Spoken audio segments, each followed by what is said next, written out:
Antes de empezar recuerda dar like, suscribirte y comentar. Dicho esto disfruta de Naruto Heredero de dos voluntades capítulo 9. Empezaba a atardecer, los rayos del sol atravesaban las finas ramas de los árboles mientras la luz crepuscular bañaba débilmente una pequeña pirámide de piedras apiladas sobre un pequeño montón de tierra removida. Izami estaba sentada frente a esas piedras apiladas con ambas palmas de las manos juntas, estaba haciendo una oración a la cosa que había enterrado allí. Cuando Izami terminó su oración, Tobirama, con pasos cautos, se acercó a ella. ¿Estás segura que no quieres llevarte ese Byakugan? Le preguntó Tobirama, quien estaba parado detrás de ella, con los brazos cruzados. Izami se levantó y negó con la cabeza. ¿Supongo que tú tampoco lo querrás? Le preguntó. Si te soy sincero, por supuesto que quisiera el Byakugan. Izami clavó sus profundos ojos en Tobirama.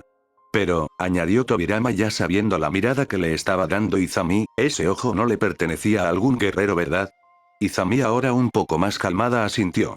Le pertenecía a una mujer. Entonces dejemos que descanse al fin. Ya hemos calmado un poco su dolor al haber matado a ese tipo. Estoy seguro de eso. Gracias, susurró Izami. Tobirama, que no había esperado unas palabras de agradecimiento por parte de Izami, respondió. Ah, si no hay problema.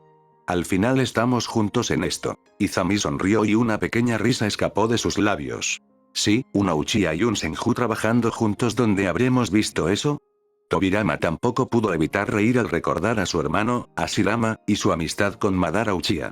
Tal vez como una vez le dijo su hermano, solo tienes que estar en el lugar y momento justo para conocer de verdad a una persona. Gracias, dijo Izami y suspiró mientras observaba la pequeña tumba. Por ayudarme y bueno, por ayudarme a hacer todo esto. Tobirama estuvo a punto de decir, por supuesto que te iba a ayudar. Pero sin comprender por qué quería decir esas palabras, se calló antes de siquiera pronunciar la P y le respondió con un seco. No tienes por qué agradecerme. Hubo un momento de silencio en el cual ninguno de los dos se movió. Cada cual tenía la mirada centrada en otro lugar. Izami miraba la tumba improvisada para el Byakugan que había pertenecido a una chica que nunca conoció. Mientras Tobirama, por su lado, observaba a Izami de reojo. Desde esa noche en la cueva no podía evitar desviar la mirada en dirección a la Uchiha. Deberíamos volver, dijo finalmente Tobirama, rompiendo el silencio en el lugar al observar cómo el sol se empezaba a poner en el horizonte. Izami se volvió y le asintió. Ambos, que habían subido a una pequeña montaña para enterrar el Byakugan, volvieron a bajar en la oscuridad de la noche. Caminaron un buen momento hasta que escucharon el crepitar de una gran hoguera y un momento después vieron un pequeño horizonte anaranjado a la distancia. Parece que aún no se ha extinguido, dijo Izami con cierto tono de sorpresa mientras se abría paso entre ramas de árboles y algunos arbustos. Tobirama, a solo unos pasos de distancia, observó la enorme hoguera de personas que estaba a unos cuantos metros de su refugio. Ninguno de los dos tenía la intención de dar sepultura a mercenarios que habían robado y asesinado a personas inocentes. Y en un asentimiento común apilaron los cuerpos, les quitaron lo que pudiera servir e Izami lanzó una enorme bola de fuego. De un momento a otro los cuerpos apilados se prendieron en llamas y el calor aumentó mientras las cenizas ascendían al cielo. Tobirama se sorprendió cuando uno de los mercenarios, que parecía muerto, salió de la hoguera, gritando y moviendo los brazos mientras las llamas comían su carne. Con un movimiento rápido Tobirama sacó un kunai y le atravesó la cabeza. Convocó a uno de sus clones y le ordenó recoger el cuerpo del mercenario y devolverlo a la hoguera. Cuando pasaron 5 minutos, Izami, con el Byakugan que el jefe de los mercenarios había robado envuelto en un pequeño manto, le pidió que le ayudara a crear una pequeña tumba. Tobirama aceptó y subieron a una pequeña montaña cercana. No tardaron mucho en encontrar un buen lugar para hacer la tumba. Recogieron varias piedras e hicieron un pequeño agujero en el que Izami enterró el Byakugan robado. Y ahora que estaban de vuelta vieron como la gran hoguera de cuerpos aún seguía ardiendo. No pensé que durara tanto, dijo Tobirama con sorpresa. Ya. No pensé que la escoria fuera tan difícil de eliminar. El tono de Izami no escondía el desprecio por los mercenarios. Tobirama lo encontró divertido y sonrió mientras continuaba su camino a la cueva, esperando que para cuando despierten por la mañana el olor a carne quemada y la ceniza ya no estuvieran allí. La cueva estaba iluminada por una pequeña hoguera. Izami, que había sido la primera en entrar, reavivó la llama con el uso de su katón y en un instante la cueva se iluminó y se volvió más acogedora y templada, tan acogedora como lo podía ser una cueva donde las camas eran suelo frío y desigual, y la entrada siempre abierta a cualquier viento gélido o peligro.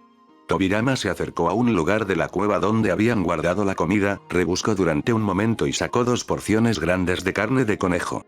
Se acercó a la hoguera donde estaba Izami y se los entregó para que ellas los cocinara con su katón. Izami no tardó mucho tiempo, su control del katón era impecable y en cuestión de minutos la carne estaba tan bien hecha que parecía haberse hecho en una cocina. Tobirama estaba agradecido del control tan excelente que Izami tenía, pues se ahorraban varias horas de preparación a fuego lento.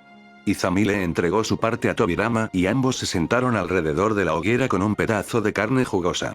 A la mañana siguiente Tobirama se despertó con un ligero toque en sus hombros. Izami, que se había despertado antes, lo estaba intentando despertar.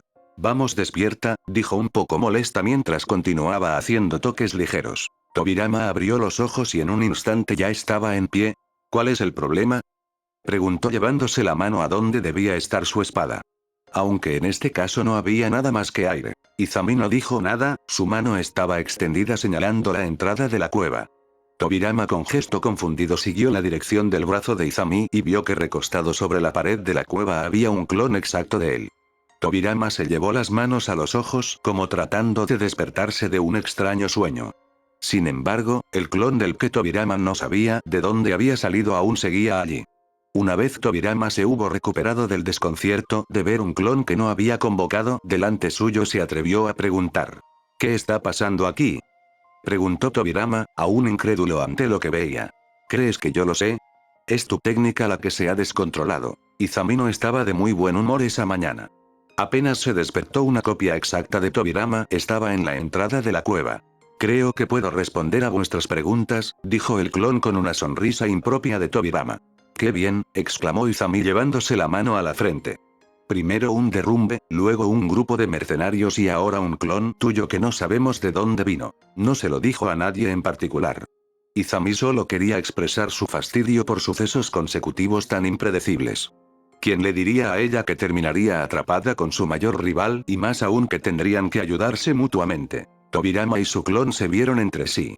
Ambos dieron una mirada disimulada a Izami, que ahora se había puesto de pie y se apoyaba en una de las paredes de la cueva esperando la explicación del clon de Tobirama. Bueno, el clon se llevó la mano a la boca. Lo único que sé es que aparecí esta mañana fuera de la cueva. Pensé que había sido convocado, pero cuando no vi a mi yo original por ningún lado me pareció muy extraño. También, el clon de Tobirama observó a su original con una mirada de incertidumbre. Tobirama e Izami lo notaron y prestaron más atención. Creo que tengo más libertad de la que tendría otro clon. ¿A qué te refieres con más libertad?, le preguntó Tobirama un poco desconcertado. Cuando el Tobirama original nos invoca somos conscientes de nuestra existencia, pero aún así no tenemos tanta libertad como para rehusar una orden. Tobirama recordó que, en efecto, nunca había tenido que dar 2 veces una orden a sus clones. Sin embargo, cada vez que sus clones desaparecían y sus recuerdos llegaban a él podía sentir, en pequeña medida, pensamientos ajenos. Eran pensamientos lejanos, casi distantes que requerían tiempo y dedicación para poder revelarlos. ¿Entonces ahora no tienes por qué obedecer a Tobirama?, preguntó Izami. El clon confirmó nerviosamente con un asentimiento de la cabeza. ¿Te parece que pruebe lo que dices?, preguntó Tobirama. El clon se puso pálido y aún más nervioso asintió.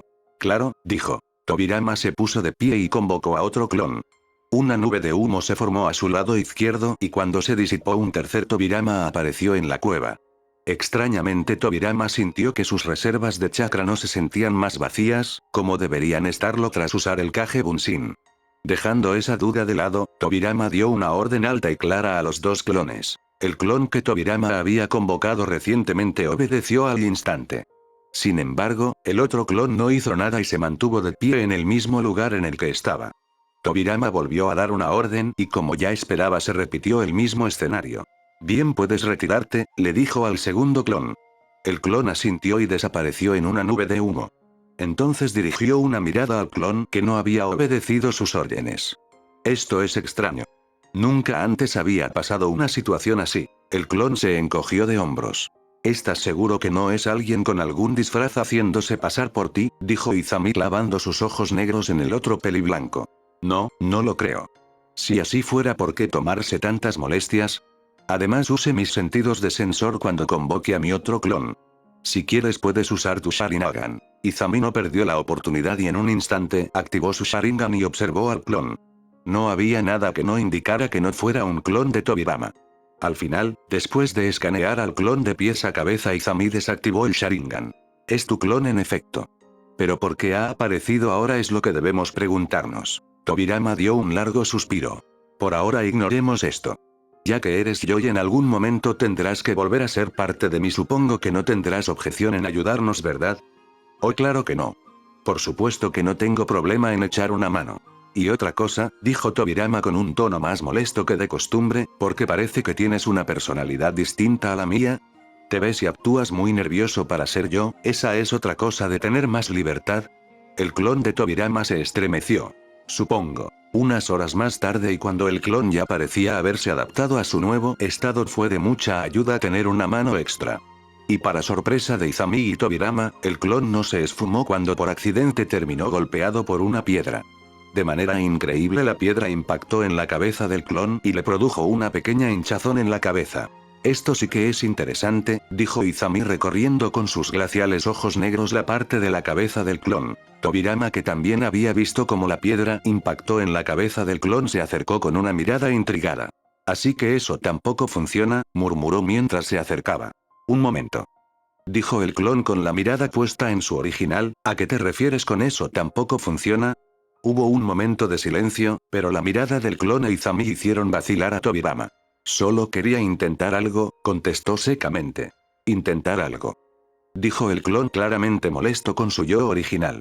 ¿Sabes que esto se podría considerar un intento de asesinato? El clon se acercó a Tobirama y usando su dedo como una daga lo apuñaló 2-3 veces. No es gracioso. Esto duele y no tengo intención alguna de desaparecer, ¿sabes? Izami, que veía la interacción entre dos gotas de agua a excepción por las dramáticas diferencias en personalidad, no podía evitar tener más simpatía por el clon que por el casi siempre seco y frío Tobirama. El clon de Tobirama seguía gritando y criticando a su yo original por no saber comunicarse con sus clones como una persona normal. Tobirama, que parecía poco arrepentido de haberle arrojado una piedra a su clon para comprobar si con un golpe bien dado podría hacerlo desaparecer, mantenía la mirada fija en el clon con un claro ceño de disgusto al ver a su clon actuar de esa manera. Izami, cansada de escuchar al clon de Tobirama intentar hacer que su yo original sintiera algo de remordimiento, se puso en medio. Suficiente, dijo Izami separando a los dos Tobirama. El clon, que dio unos pasos atrás, la miró con indignación. Me ha tirado una piedra a la cabeza. ¿Te has tirado una piedra a la cabeza?, le contestó Izami sin dar mucha importancia a la queja del clon. El clon entonces dio la vuelta y se fue murmurando como Tobirama se creía demasiado por ser el original. ¿Tenías que hacer eso?, le preguntó Izami un poco fastidiada. Era solo una prueba, se excusó Tobirama sin darle mucha importancia. Izami solo negó con la cabeza un poco decepcionada y se fue sin decir alguna palabra más.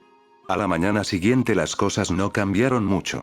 El clon de Tobirama se había separado aún más de su original. Izami, que ese día había decidido que tomaría un baño, les advirtió a los dos hombres que se mantuvieran alejados de donde iría ella y si no. Les dio una mirada tan fría que incluso el propio Tobirama se estremeció. Cogió las cosas que necesitaría y, manteniendo la mirada fija en los dos Tobirama, se fue del lugar a algún lago que pudiera utilizar. Cuando Izami se fue, solo quedaron los Tobirama, cada uno dando la espalda al otro sin ganas de hablarse y mucho menos verse. Tobirama sabía que era una actitud un tanto infantil, pero le disgustaba tanto ver esa versión de él que no podía evitar querer deshacerse de él. De pronto el clon se acercó a él. Me gustaría que te dieras la vuelta, por favor, dijo el clon. Y espero a que Tobirama lo hiciera, luego añadió. Tenemos que hablar. Tobirama soltó un bufido molesto, pero asintió. ¿Vas a volver a decirme lo mal que trato a mis clones? El clon lo observó con disgusto, pero no respondió a la provocación de su original. No, no es nada de eso. El clon miró al cielo como si fuera la última vez que vería el cielo azul y las nubes que lo surcaban lentamente. La verdad es que te mentí.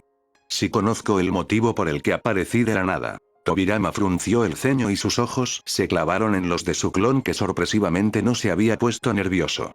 ¿Por qué me mentiste? El clon rió y una sonrisa algo triste pero serena apareció en su rostro. Quería un día, dijo mientras bajaba la mirada del cielo azul y daba la cara a su original. Solo un día para ver. ¿Un día? Tobirama ahora estaba confundido. ¿A qué se refería su clon con un día? Quería decir que el clon debía querer desaparecer para hacerlo. No es eso, dijo el clon como si hubiera leído sus pensamientos, es algo un poco más complicado. Tobirama, molesto de que incluso un clon suyo le hubiera leído por completo, frunció aún más el ceño. ¿Entonces qué es? Preguntó ya sin ánimos de perder el tiempo en conjeturas y teorías. El Kage Bunshin es la causa de que yo esté aquí. Supongo que eso es evidente, añadió el clon dándose cuenta de la mira que tenía Tobirama. Es porque necesitas estar en perfecta sincronía contigo mismo para usar el Kage Bunshin.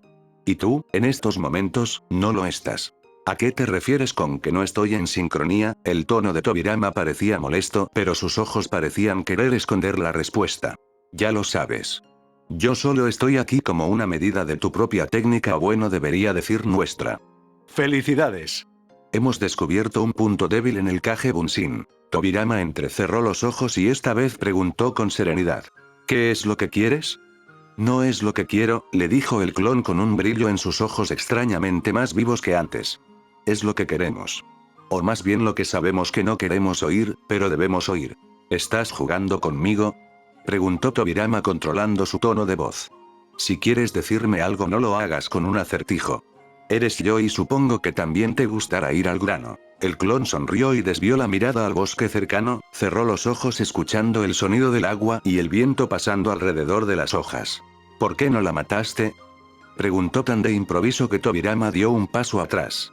Sabes que incluso si lo hubieras hecho, podrías haber usado a cualquiera de tus clones para que hagan todo el trabajo por ti. Y no solo eso, también te aliaste con ella y la ayudaste a hacer esa tumba. No es propio de Tobirama Senju que el que ha matado más Uchihas. Es lo más lógico. Los ojos del clon se iluminaron cuando Tobirama desvió la mirada a otro lado, había vuelto a leerlo por completo. Vamos, sabemos que no es así. ¿Qué lógica hay en dejar a un enemigo vivo? Tobirama se dio la vuelta, no quería escuchar más tonterías de un producto fallido de su propia técnica. Hasta que no aceptes lo que ya sabes. Yo seguiré aquí, le dijo haciendo que su poca calma disminuyera. Tobirama, molesto al escuchar esas palabras, se dio la vuelta y con un tono molesto habló. Solo eres un fallo en una de mi técnica, su tono ahora era más frío que de costumbre. El clon sonrió. Sí, un fallo causado por un cambio que te niegas a aceptar. De pronto las extremidades del clon empezaron a volverse transparentes. Oh, dijo sorprendido. Veo que ya has entendido. El clon volvió a sonreír y sin importarle que estaba junto a su original volvió a ver el cielo. Por lo general un clon solo aparece una vez. Tras decir aquello el clon desapareció y una nube de humo fue llevada por el viento. And now, folks, it's time to say goodnight. We sincerely appreciate your patronage and hope we've succeeded in bringing you an enjoyable evening of entertainment. Please drive home carefully and come back again soon. Good night.